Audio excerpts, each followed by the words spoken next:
네, 우리 믿음의 고백으로 하나님 말씀 앞에 함께 나아가겠습니다. 하나님은 나를 사랑하신다. 하나님은 내 인생에 크고 비밀한 계획을 가지고 계신다. 하나님은 오늘도 나와 동행하셔서 그 계획을 이루어 주신다. 아멘. 그렇게 될 줄로 믿습니다. 최근 우리나라 사회에서 좀 여러 가지 면에서 좀 갈등과 어떤 논쟁이 있는데, 특별히 그 중에 한 부분이 역사 교육에 대한 부분입니다. 그러니까 역사관에 대한 것인데, 어떤 이 역사적인 사건에 대해서 어떻게 해석하고 어떻게 평가할 것인지, 또 어떤 사건과 어떤 인물을 중심으로 가르칠 것인지에 대해서 이렇게 충돌이 있습니다. 이것은 그저 그 교육에 대한 문제가 아니죠. 왜냐하면 그 본질적으로는 이게 정체성에 대한 문제가 있기 때문입니다. 이 역사관이라는 것은 우리가 누구인가에 대한 것이고, 또 결국 그것은 우리 사회가 어디에 가치를 두고 어느 방향으로 나아가야 하는가를 말하는 거죠. 자, 그래서 거기에 따라서 이제 지금 작년 세대뿐 아니라 특별히 우리 자녀들이 앞으로 어떤 삶을 살아가는지에 대해서 굉장히 큰 영향을 미치기 때문에 역사관이 다를 때 이제 충돌이 일어나는 것입니다. 그러니까 어떤 정체성을 가지게 하는가, 이것이 너무나 중요한 것이죠. 그런데 여러분, 이 정체성에 대한 싸움은 세상에서만 일어나는 것이 아닙니다. 우리의 이 신앙의 영역, 이 영적인 영역에서도 정체성을 둘러싼 아주 치열한 싸움이 벌어지는데, 특별히 이 교회란 무엇인가에 대해서 어떤 이해를 가지는가가 굉장히 중요합니다. 교회라는 이름을 가지고 있지만 교회답지 않은 공동체가 있습니다. 굉장히 많은 일을 하고 있어서 대단한 줄 알고 가봤더니 이 본질이 없는 그런 교회를 우리가 볼 때도 있습니다. 왜 그런 일이 일어나겠습니까? 그것은 하나님께서 교회에 부여하신 정체성이 흐려지기 때문입니다. 하나님은 교회를 하나님의 뜻 가운데 부르셔서 정체성을 주시고, 그 정체성에 따라서 교회는 이제 사명을 받고 이제 앞으로 나아가야 하는 거예요. 그런데 교회가 이 정체성이 흐려지면 아무리 열심히 모이고 아무리 활발하게 일을 한다 하더라도 하나님께서 교회를 통해서 기대하시는 일에서 점점 멀어지게 되는 것입니다. 그리고 그런 교회는 생명력을 잃어버립니다. 사랑하는 성도 여러분, 이 교회란 무엇인가를 아는 것은 너무나 중요한 일입니다. 왜냐하면 그것을 올바로 알아야만 교회가 교회다워질 수 있기 때문입니다. 오늘 우리는 이 에베소서 말씀을 통해서 하나님께서 교회를 어떤 존재로 부르셨는지, 그리고 무엇을 위해서 교회를 부르셨는지를 다시 한번 살펴보도록 하겠습니다. 우리가 이전 시간에 교회는 예수 그리스도의 몸으로 부름받은 공동체라는 것을 함께 나눴습니다. 자, 그러면 우리가 몇 가지 질문을 할 수 있는데요. 먼저는 하나님께서 우리를 이제 부르신 것은 알겠는데 어떤 방식으로 부르셨는가에 대한 것입니다. 내가 부름을 받긴 받았는데 어떻게 나를 불러서 내가 예수를 믿게 되고 교회가 되었는지 사실 우리가 잘 모르기 때문이죠. 자, 그리고 또 하나의 질문은 무엇을 위해서 부르셨는가, 왜 부르셨는가에 대한 질문입니다. 자, 우리 본문 11절을 한번 보시면 이렇게 말씀하고 있습니다. 모든 일을 그의 뜻의 결정대로 일하시는 이의 계획을 따라 우리가 예정을 입어 그 안에서 기업이 되었나니. 자, 지금 하나님을 어떤 분이라고 말씀하고 있죠? 모든 일을 그의 뜻의 결정대로 일하시는 이라고 말하고 있어요. 그러니까 하나님께서 모든 일에 대한 뜻을 가지고 계시고 또 일하시는 분이기 때문에 그 뜻을 실제로 이루신다는 거예요. 그러니까 하나님께는 계획이 있고 하나님의 계획은 반드시 이루어집니다. 자, 근데 놀라운 것은 그 하나님의 계획 속에 우리가 있다는 거죠. 모든 일에 대한 계획을 가지고 계신 그 하나님께서 우리를 예정하셨어요. 하나님의 기업으로, 하나님의 것으로, 하나님의 자녀로, 교회로 우리를 미리 정해 놓으셨다는 것입니다. 그렇다면 사랑하는 여러분, 하나님께서 언제 우리를 정하셨습니까? 에베소서 1장 4절을 보면 이렇게 말씀합니다. 곧 창세 전에 그리스도 안에서 우리를 택하사. 창세 전에, 이 세상이 만들어지기도 전에, 그러니까 우리가 아직 존재하지 않았을 때 하나님께서 선택하셨다. 우리가 아직 존재하지 않았기 때문에 우리 아무것도 안 했어요. 그러니까 하나님께서 우리를 보시고 너 이거 잘하니까 내가 선택한다, 이렇게 할 만한 것이 없었다는 것입니다. 그리고 우리가 아무것도 안 했기 때문에 너는 지금 내가 너 하는 거 보니까 너는 가능성이 있다, 너는 괜찮다, 이렇게 할 만한 것도 없었다는 거예요. 아무것도 안 했기 때문에. 그러니까 우리 쪽에서 선택을 받을 만한 것은 하나도 없다는 거예요. 자, 근데 하나님께서 일방적으로 우리를 선택하셨다는 것입니다. 자, 그러면 하나님께서 어떻게 선택하셨을까요? 아무것도 안 했는데 뭐 근거가 없잖아요. 그러면 하나님 눈 감고 이렇게 뽑기를 해가지고 딱 뽑으니까 곽조준 나와가지고 너 당첨 이렇게 하셨겠습니까? 그렇지 않습니다. 오늘 본문이 하나님을 어떤 분이라고 말씀합니까? 모든 일을 그의 뜻의 결정대로 일하시는 이의 계획을 따라 우리가 예정을 입었나니. 어쩌다가 뽑힌 것이 아니라, 어쩌다가 얻어 걸린 것이 아니라 하나님께서 계획을 해놓으시고 때가 되었을 때 우리를 부르셨다는 것입니다. 여러분, 오늘 이곳에 있는 우리 성도님들 예수를 믿게 된 계기라든지 방법이라든지 시기가 아마 다 다를 거예요.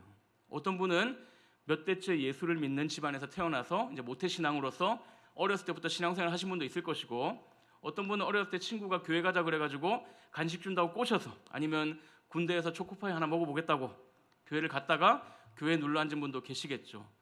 결혼하기 위해서 교회를 나온 분도 있고, 직장 상사가 교회를 나오라고 해서 직장 상사한테 잘 보이려고 교회를 나오신 분들도 계실 겁니다. 다 달라요. 다 다릅니다. 자, 그런데 그렇게 나오실 때 우리가 계획을 딱 해놓고 나 언제부터 교회 다니고 언제부터 믿고 이렇게 하려고 했느냐, 아마 그런 분이 거의 없으실 거예요.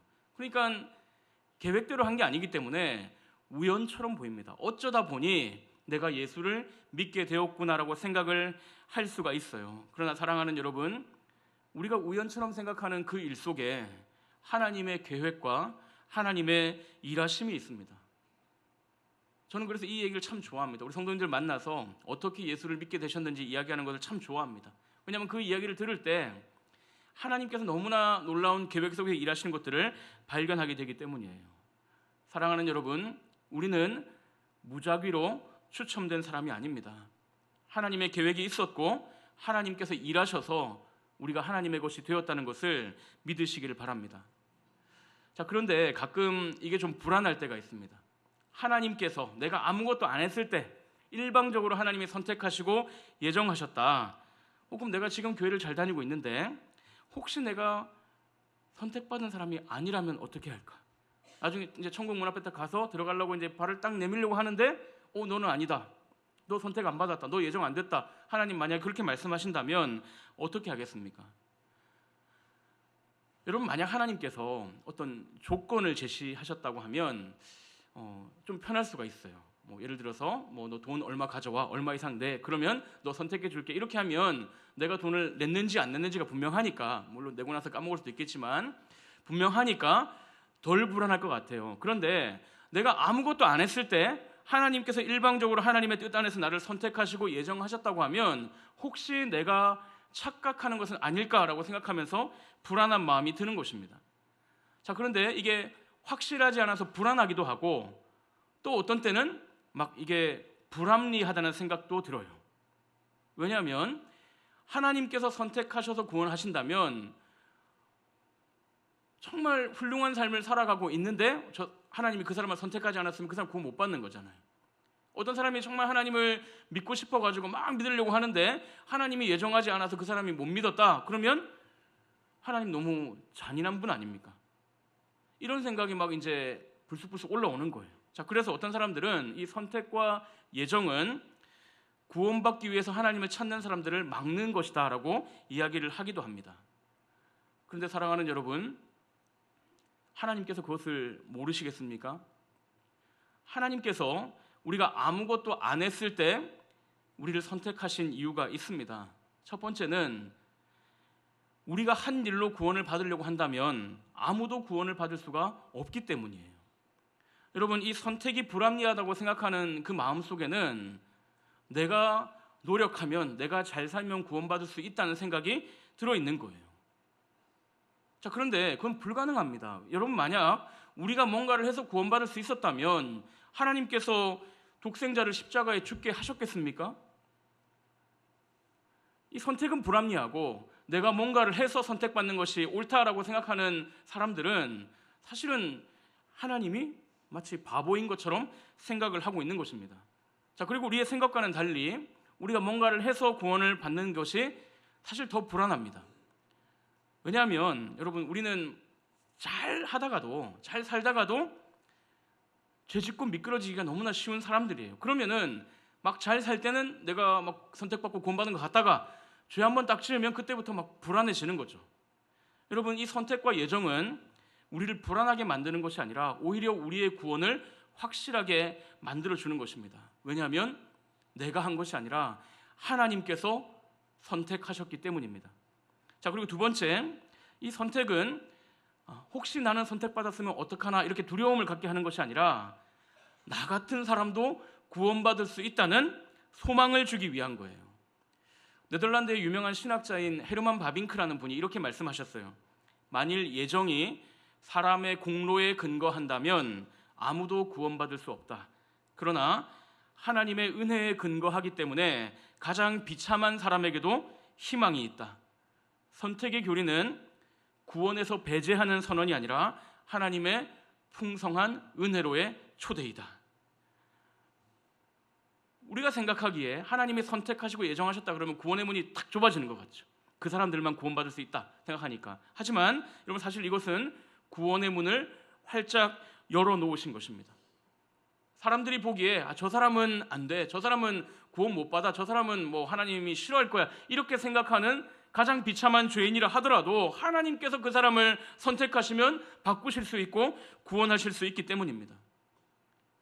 여러분, 지금 바울이 에베소 교회에 이 예정과 선택의 문제를 이야기를 하고 있는데요, 바울이 에베소 교회를 향해서 이 말씀을 주는 것은 에베소 교회 안에 이 선택의 문제에 대한 갈등이 있었기 때문입니다. 에베소 교회는 크게 두 가지 그룹으로 이루어져 있었는데, 한 그룹은 이제 이스라엘에서 이주해온 유대인 그리스도인입니다. 유대인인데 그리스도인인 사람들이 있었고, 또 한 그룹은 이방인인데 예수를 믿게 된 그리스도인들이 있어요. 자, 그러면 이 유대인들은 자기 자신들을 어떻게 생각했겠습니까? 우리는 하나님의 선택을 받은 이 하나님의 백성이다, 우리는 하나님의 언약 백성이다, 이렇게 생각을 하고 있습니다. 자, 이방인들은요, 내가 예수를 믿기는 하지만 나는 본래 아브라함의 그 혈통이 아니기 때문에 선택받은 민족은 아니었다. 그러니까 마치 자신을 그 2등 교인인 것처럼 생각하고 차별이 있는 것처럼 생각하고, 그리고 내가 본래 선택받은 민족이 아니기 때문에 불안한 마음을 가지고 있는 거예요. 그런 사람들을 향해서 지금 바울이 선택과 예정을 말하는 것입니다. 너희가 그리스도 안에 있다면 유대인이든지 이방인이든지 다 하나님의 계획 안에서 예정을 입은 사람들이다. 그러니 혹시 하나님이 너희를 모르신다고 할까봐, 하나님이 너희를 선택하지 않으셨다고 할까봐 불안해하지 말고 두려워하지 말고 차별받는다고도 생각하지 말아라. 너희는 하나님께서 선택하신 교회다라는 것을 지금 바울이 이야기를 하고 있는 것입니다. 사랑하는 성도 여러분, 하나님께서 나에게 예수 그리스도의 복음을 듣게 하셨고 내가 그것을 믿고 싶은 마음이 생겼고, 그리고 내가 그것을 믿고 있다면 내가 선택받지 못했을까 봐 불안해할 필요가 없습니다. 나를 구원하시지도 않을 거면서 구원에 대한 소식을 듣게 하셨다. 구원받고 싶은 마음은 생겼는데 구원하지 않으신다. 왜 하나님을 그렇게 잔인한 분으로 생각합니까? 우리 하나님 어떤 분이십니까? 그분은 우리를 구원하기 위해서 독생자를 십자가에 내어주신 분입니다. 여러분이 복음을 들었고 그 복음을 믿고자 하는 마음이 있다면 여러분, 그것은 우연이 된 일이 아닙니다. 하나님께서 창세전에 그리스도 안에서 우리를 선택하시고 예정하셨기 때문입니다. 여러분, 그렇기 때문에 혹시 나는 선택을 받지 못했을까 봐 두려워하지 마십시오. 우리는 불안해할 사람이 아니라 확신을 가지고 내가 어떻게 하면 하나님의 영광을 드러내는 교회로 살아갈 수 있을까를 생각해야 합니다. 오늘 저와 여러분이 이곳에 있는 것은 우리의 결정이나 우리의 노력으로 된 것이 아닙니다. 우리는 창세전에 우리를 부르신, 우리를 선택하신 하나님의 뜻 안에서 모인 교회입니다. 우리가 그 하나님의 부르심에 대한 분명한 확신을 가지고 있을 때 우리가 교회라는 정체성이 흔들리지 않을 것이고 교회답게 살아갈 수 있는 힘을 얻게 된다는 것을 기억하시기를 바랍니다. 자, 그렇다면 사랑하는 성도 여러분, 하나님께서 우리를 선택하시고 예정하셨다는 것은 우리가 알겠습니다. 그러면 하나님은 왜 우리를 교회로 부르신 것입니까? 우리가 지난 몇 차례의 말씀을 통해서 하나님께서 우리를 교회로 부르신 목적에 대해서 이야기를 한 것이 있어요. 먼저 하나님께서 우리를 그리스도의 몸이 되게 하셨죠. 그래서 우리는 이 성령이 하나 되게 하신 것을 힘써 지켜야 한다는 것을 말씀드렸습니다. 자, 그리고 예수 그리스도의 몸이 되어서 그리스도께서 우리를 통해 하시고자 하는 일을 하게 하려고 우리를 부르셨죠. 그래서 우리는 각자에게 주시는 은사를 따라서 교회를 세우는 일에 참여해야 된다는 것을 말씀드렸습니다. 자, 그리고 하나님이 우리를 세상의 소금과 빛이 되게 하셔서 하나님의 나라를 세상에 보여주시려고 우리를 부르셨다는 것을 살펴봤습니다. 자, 그리고 오늘 우리가 함께 살펴보고 있는 이 에베소서 1장은 하나님께서 우리를 교회로 부르신 가장 궁극적인 목적이 무엇인지를 말씀하고 있습니다. 그것은 바로 하나님의 영광이에요. 하나님은 우리를 하나님의 영광을 위해서 부르셨어요. 자, 에베소서 1장 6절과 12절과 14절을 보면 이렇게 말씀합니다. 이는 그가 사랑하시는 자 안에서 우리에게 거저 주시는 바 그의 은혜의 영광을 찬송하게 하려는 것이라. 이는 우리가 그리스도 안에서 전부터 바라던 그의 영광의 찬송이 되게 하려 하심이라. 이는 우리 기업의 보증이 되사 그 얻으신 것을 속량하시고 그의 영광을 찬송하게 하려 하심이라. 하나님께서 우리를 구원하시고 우리가 교회가 되게 하신 목적은 하나님의 영광을 찬송하는 것입니다. 자, 그러면 여러분, 영광은 무엇이고 찬송은 무엇입니까? 우리가 하나님께 영광을 돌린다라는 말을 자주 쓰는데 하나님께 영광을 돌리는 것이 어떤 것이죠? 사실 이게 굉장히 막연한 것 같습니다. 하지만 사실 잘 생각해 보면 굉장히 간단한 거예요. 예를 들면 이런 건데, 여러분 요즘에 우리가 TV를 보다 보면 그 셰프들이 막 경연하는 방송이 많이 있잖아요. 그죠? 그러면은 그동안 갈고 닦은 실력을 막 해가지고 그 멋진 요리를 쫙 만들어냅니다. 그러면 그 음식을 먹는 사람들이 어떻게 반응하죠? 딱 먹으면서 먹을만하네, 뭐 뱉지는 않아도 되겠네, 이렇게 하지 않습니다. 그걸 먹으면서 와, 너무 맛있다, 어떻게 이런 걸 만드셨어요? 저 이런 거 한 번도 먹어본 적이 없어요. 막 그런 반응을 하잖아요. 그 음식에 대한, 그 음식을 만든 요리사에 대한 막 찬사를 보내고 감탄하고 막 환호를 합니다. 여러분, 그게 영광을 찬송하는 거예요. 영광은 드러납니다. 그러니까 막 가수가 탁월하게 노래를 막 잘 부르거나 아니면 화가가 그림을 멋지게 그려내거나 아니면 아무리 감추려고 해도 감춰지지 않는 저의 미모와 같이 이 영광은 드러나는 거예요. 그래서 그걸 보는 사람은 거기에 대해서 막 감탄하고 환호하고 기뻐하는 것, 그것이 바로 영광을 돌리는 것입니다. 여러분, 하나님께 영광을 돌리는 것도, 찬송하는 것도 바로 그런 일이에요. 온 세상에 가득한 그 하나님의 영광, 하나님의 솜씨, 우리를 향한 하나님의 사랑을 우리가 보고 경험하면서 그 하나님께, 하나님 정말 대단하세요, 하나님 정말, 하나님의 사랑은 너무나 놀라워요, 하나님 너무나 크신 분이에요, 그렇게 하는 것이 하나님의 영광을 찬송하는 것입니다.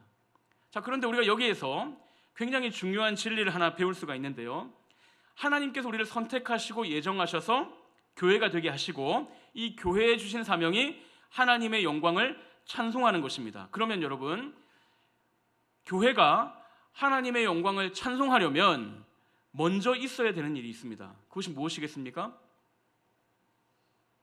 하나님의 영광을 실제로 보는 것, 하나님의 영광을 경험하는 일이 먼저 있어야 돼요. 그걸 우리가 보고 경험해야 하나님을 찬송할 거 아니에요. 그래서 우리가 하나님의 영광을 찬송하게 하셨다라는 것은 하나님께서 얼마나 대단하시고 얼마나 놀라우시고 얼마나 경이로우신 분이신지를 우리에게 보게 하시고 경험하시겠다는 것입니다. 여러분, 그 셰프가 막 요리를 막 잘하는데 어떤 사람 딱 데리고 와놓고 나 당신이 내가 정말 뛰어난 요리사라는 것을 반드시 인정하게 만들 거야 라고 막 하면서 인정해 이렇게 하면 인정합니까? 인정 안 하죠. 어떻게 인정하겠어요? 음식을 만들어 줘야 돼요. 그걸 맛보게 해야 와, 당신 정말 대단한 요리사입니다, 이렇게 말을 하게 되는 거죠. 여러분, 하나님께서 지금 교회로 하여금 하나님의 영광을 찬송하게 하신다라는 이 말씀 보면서 와, 찬송을 시키시네, 하고 싶지도 않은데 하게 하시네, 우리 그렇게 생각하면 안 돼요. 물론 하나님은 우리의 마음과 우리의 생각과 관계없이 찬송받기 합당하신 분이 맞습니다. 그렇지만 하나님께서 강제로 너 찬송해, 너 나 높여, 너 나 노래해, 하나님 만약 그렇게 하신다면 그건 하나님께서 영광을 받으시는 것도 아니고 모양 빠지는 일이죠. 그런 하나님을 아무도 대단하다고 말하지 않을 것입니다. 사랑하는 여러분, 하나님은 우리 마음의 중심에서 우러나오는 찬양, 그 진실한 고백을 원하십니다. 그렇기 때문에 우리가 찬송할 수 있도록 하나님의 영광을 보여주실 것이고 우리에게 하나님의 은혜를 부어주십니다. 그래서 우리가 진심으로 하나님을 찬송하게 하시는 거예요. 여러분, 그래서 하나님의 영광을 찬송하는 것이 교회의 사명이라면 그것은 우리에게 너무나 좋은 일입니다. 왜냐하면 우리는 그 하나님의 영광을 항상 보게 될 것이기 때문입니다. 자, 그런데 여러분, 성경이 우리에게 보여주는 중요한 사실은 이 은혜가 모든 사람에게 다 주어진 것은 아니라는 것입니다. 구원받지 못한 사람은 하나님의 영광을 찬송하지 않아요. 왜냐하면 그들은 하나님을 모르기 때문입니다. 오직 그리스도 안에서 구원받은 사람들만 하나님의 영광을 볼 수 있는 눈이 열리는 거예요. 여러분, 여기에 지금 꽃꽂이가 있죠? 이걸 보면서 어떤 생각을 하십니까? 와, 참 예쁘다. 매주 저렇게 꽃꽂이가 바뀌니까 좋다. 막 그렇게 생각하실 텐데 처음엔 그렇게 생각하다가 좀 지나면 어떻게 생각하죠? 저거 누가 했을까? 저거 하시는 분 참 대단하다. 그렇게 생각을 하는 것이 그게 이제 자연스러운 거예요. 처음에는 이걸 보면서 막 우리가 좋아했겠지만 나중에는 이걸 만든 사람에게 영광을 돌리게 되는 거죠. 여러분, 온 세상에 하나님의 영광이 가득해요. 지금 이 아름다운 가을날을 보면서 와, 이 계절이 변하는 것이 너무나 놀랍고 이 만물이 이렇게 조화롭게 되는 것도 너무나 놀랍고 높은 산과 바다와 하늘과 하늘에 있는 별들과 이 모든 것들이 지금 하나님의 영광을 막 드러내고 있단 말이죠. 그래서 시편 19편 1절을 보면 뭐라고 고백합니까? 하늘이 하나님의 영광을 선포하고 궁창이 그의 손으로 하신 일을 나타내는도다. 우리가 그것을 보면서 하나님을 찬양합니다. 하나님의 솜씨가 너무나 놀랍습니다. 하나님 찬양해요.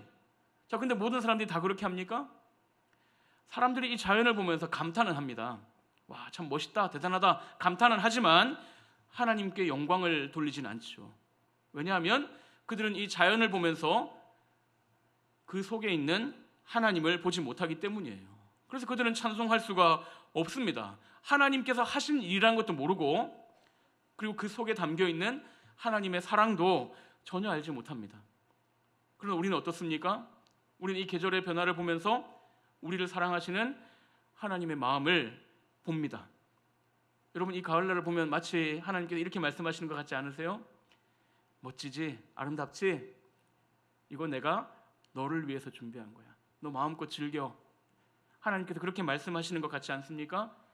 우리는 저 산을 보면서 내가 산을 향하여 눈을 들리라, 저 산 참 높고 멋지구나, 이게 아니라 나의 도움은 저 산을 지으신, 천지를 지으신 여호와에게로부터 나의 도움이 온다. 우리는 그 하나님께서 만드신 자연 만물을 보면서 하나님이 하신 일들을 보면서 우리를 향한 하나님의 사랑을 알게 되고 하나님을 찬송합니다. 어떻게 그것을 알게 되었습니까? 우리가 똑똑해서? 우리가 잘나서? 아니죠. 예수 그리스도 안에서 우리가 구원을 받았기 때문에 하나님의 영광을 보는 눈이 열린 것입니다. 사랑하는 성도 여러분, 교회는 구원받은 성도들의 모임이죠. 이걸 다른 말로 하면 하나님의 영광을 보는 사람들의 모임이 바로 교회입니다. 그래서 교회는 하나님을 찬송합니다.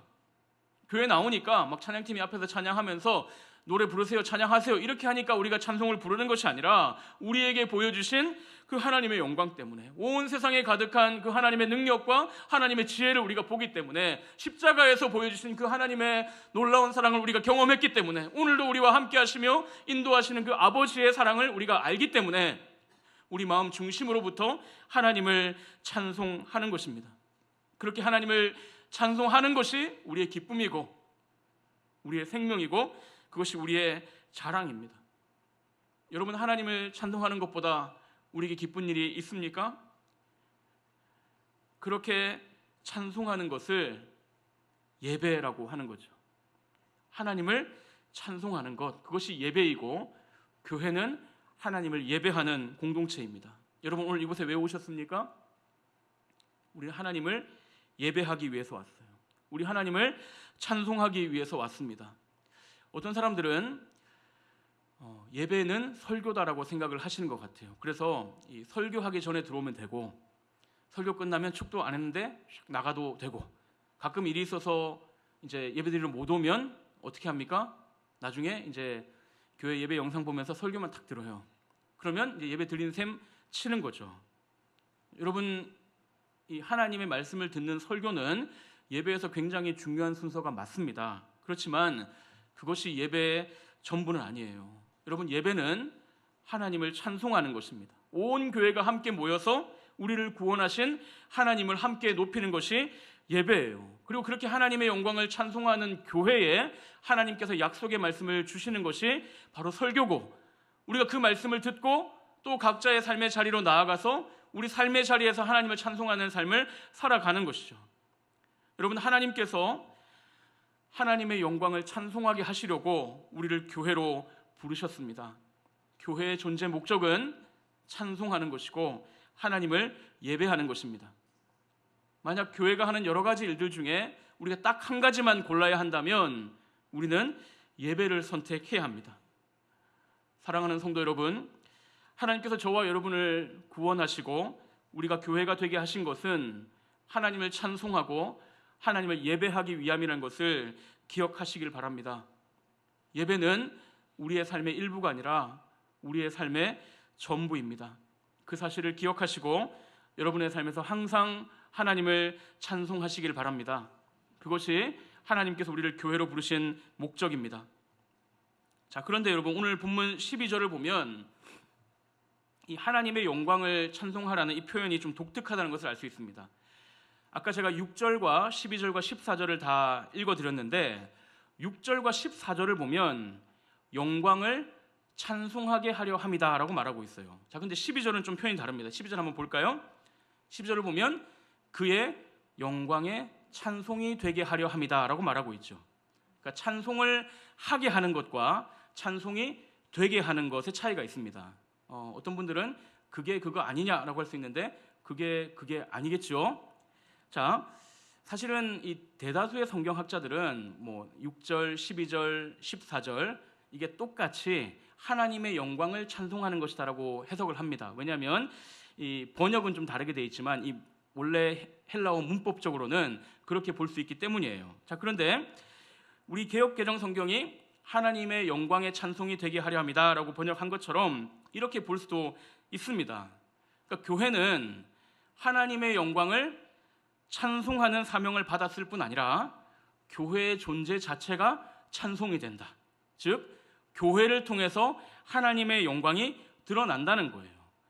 여러분 이렇게 우리가 해석할 수 있는 이유가 뭐냐면 하나님께서 자기 백성을 부르시는 목적이 그분의 영광을 드러내는 것이기 때문입니다.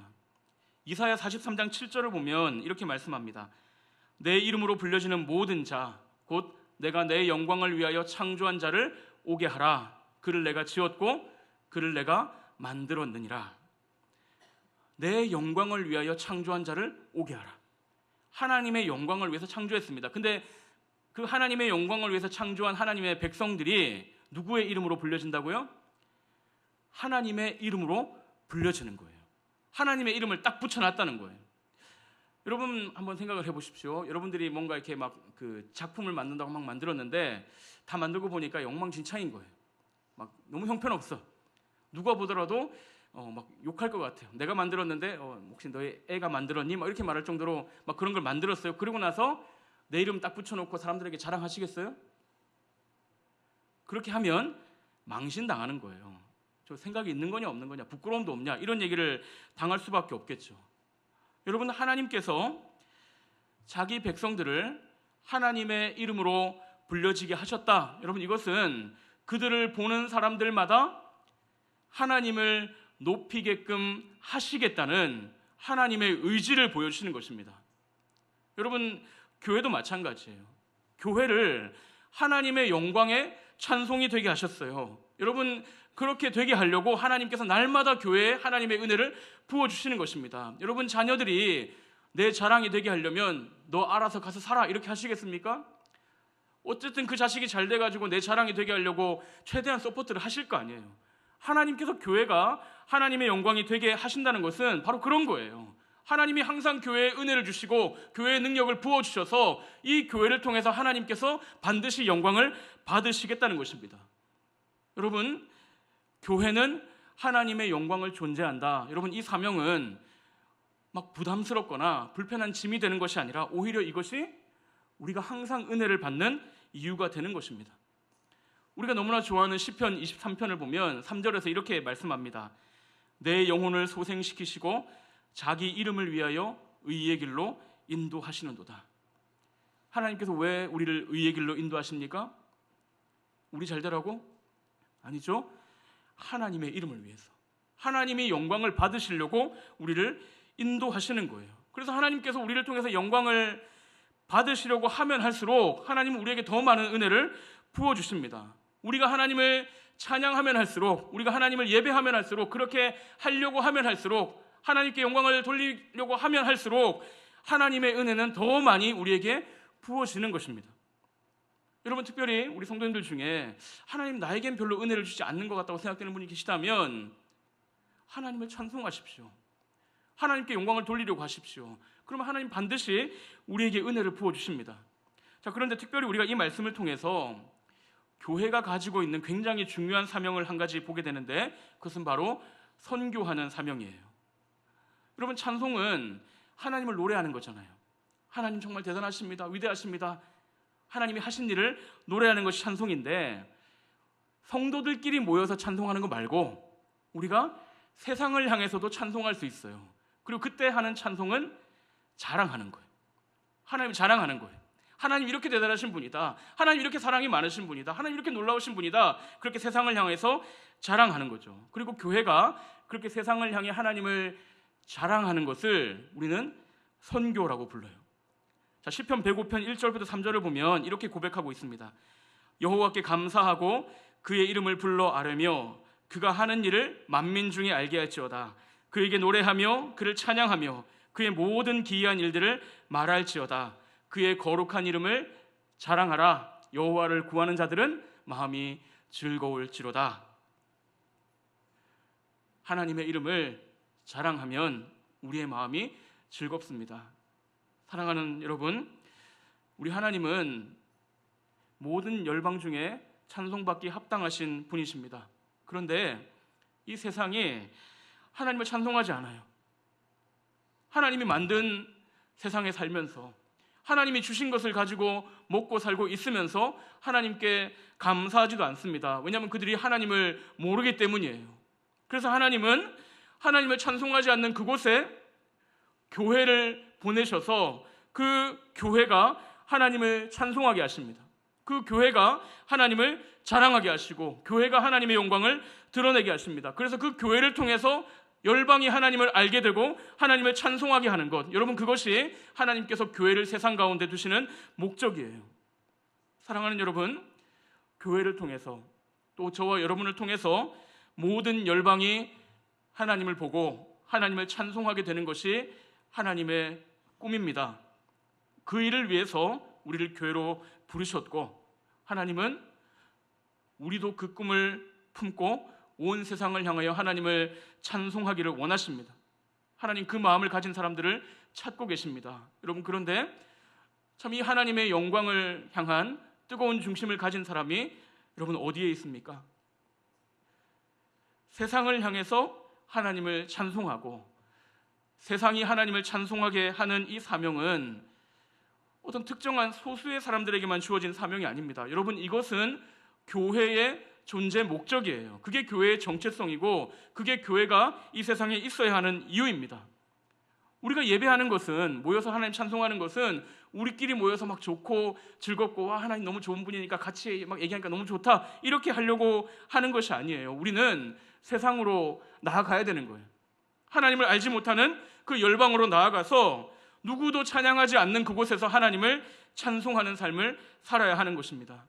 사랑하는 성도 여러분, 오늘 하나님께서 저와 여러분에게 또 우리 사랑과 은혜 교회에 이 꿈과 열망을 주시기를 원합니다.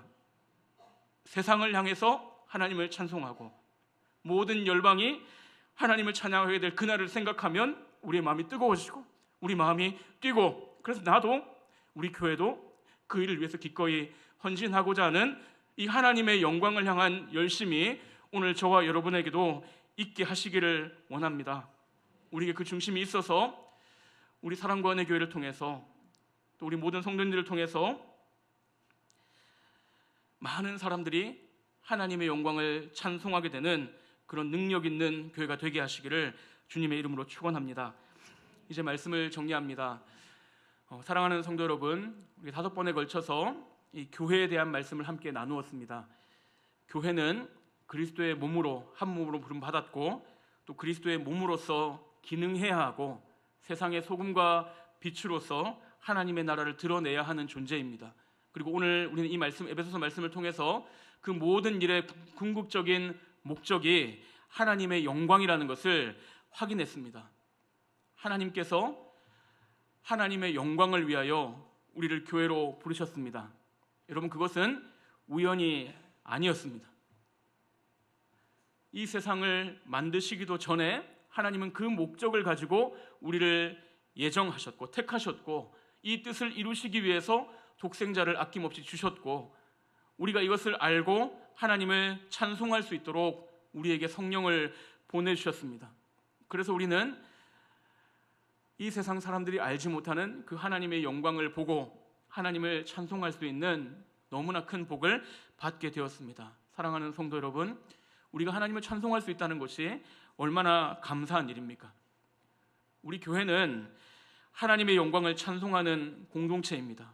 우리가 하나님을 찬송하려고 할 때 하나님은 그분의 영광을 보여주시고 하나님의 은혜를 부어주셔서 우리가 항상 하나님을 찬송할 수 있게 하실 것입니다. 그러므로 사랑하는 성도 여러분, 찬송하기를 쉬지 마십시오.